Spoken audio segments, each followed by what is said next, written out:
ನಾರಾಯಣೀಯಂ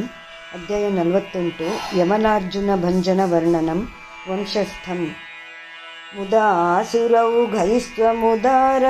ಸಮ್ಮದೈರುದೀರ್ಯ ದಾಮೋದರ ಇತ್ಯಭಿಷ್ಟುತಃ ಮೃದೂದರ ಸ್ವೈರಮುಲೂಖಲೆ ಲಗನ್ನ ದೂರತೋ ದ್ವೌ ಕಕುಬಾವು ದೈಕ್ಷತಾಃ ವತ್ಸಲಾಯ ನಮಃ ಕುಬೇರಸೂನುರ್ನಲಕೂಬರಾಭಿದಃ ಪರೋ ಮಣಿಗ್ರೀವ ಇತಿ ಪ್ರಥಾಂ ಗತಃ ಮಹೇಶಸೇವಾದಿಗತ ಶ್ರಿಯೋನ್ಮದೌ ಚಿರಂ ಕಿಲ ತ್ವದ್ವಿಮುಖಾವಖೇಲತಾಂ ವತ್ಸಿನೇ ನಮಃ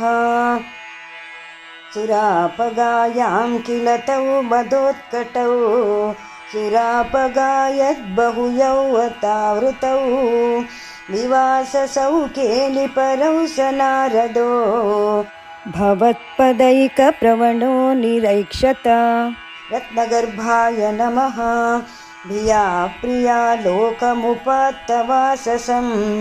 ಪುರೋ ನಿರೀಕ್ಷ್ಯಾಪಿ ಮದಾಂಧಚೇತಸೌ ಇಮೌ ಭವದ್ಭಕ್ತ್ಯುಪಶಾಂತಿಸಿದ್ಧಯೇ ಮುನಿರ್ಜಗೌ ಶಾಂತಿಮೃತೆ ಕುತಃ ಸುಖಂ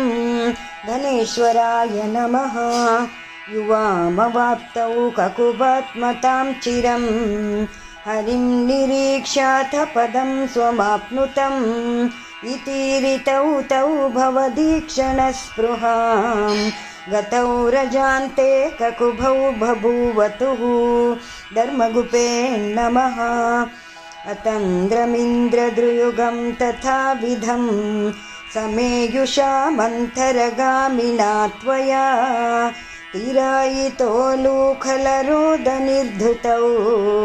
ಚಿರಾಯ ಜೀರ್ಣೌ ಪರಿಪಾತಿತೌ ತರು ಧರ್ಮಕೃತೆ ನಮಃ ಅಭಾಜಿಷಾಕಿದ್ವಿತಯಂ ಯದಾ ತ್ವಯಾ ತದೈವ ತದ್ಗರ್ಭತಲಾನ್ನಿರೇಯುಷಾ ಮಹಾತ್ವಿಷಾ ಯಕ್ಷಯುಗೇನ ತತ್ಕ್ಷಣಾದಭಾಜಿ ಗೋವಿಂದ ಭವಾನಪಿ ಸ್ತವೈಃ ಧರ್ಮಿಣೇ ನಮಃ ಇಹಾನ್ಯಭಕ್ತೋಪಿ ಸಮೇಷ್ಯತಿ ಕ್ರಮಾದ್ಭವಂತಮೇತೌ ಖಲು ರುದ್ರಸೇವಕೌ ಮುನಿಪ್ರಸಾದಾದ್ಭವದಂಘ್ರಿಮಾಗತೌ ಗತೌ ಋಣಾನೌ ಖಲು ಭಕ್ತಿಮುತ್ತಮಾಂ ಸತೇ ನಮಃ ತತ್ತಸ್ತರುದ್ಧಾರಣದಾರುಣರವ ಪ್ರಕಂಪಿ ಸಂಪಾತಿನಿ ಗೋಪಮಂಡಲೇ ವಿಲಜ್ಜಿತ ತ್ವಜ್ಜನನೀ ಮುಖೇ ಕ್ಷಿಣಾ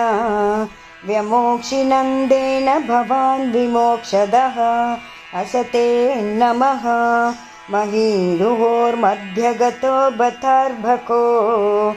ಹರೇ ಪ್ರಭಾವಾದ ಪರೀಕ್ಷತೋಧುನಾ ಇತಿ ಬ್ರುವಾಣೈರ್ಗಮಿತೋ ಗೃಹಂ ಭವಾನ್ ಮರುತ್ಪುರಾಧೀಶ್ವರ ಪಾಹಿ ಮಾಂ ದದಾತ್ ಶರಾಯ ನಮಃ ಇತಿ 48 ದಶಕಂ ಸಮಾಪ್ತಂ. ನಾರಾಯಣ ನಾರಾಯಣ ನಾರಾಯಣ ನಾರಾಯಣ ನಾರಾಯಣ ನಾರಾಯಣ ನಾರಾಯಣ ನಾರಾಯಣ ನಾರಾಯಣ ನಾರಾಯಣ ನಾರಾಯಣ ನಾರಾಯಣ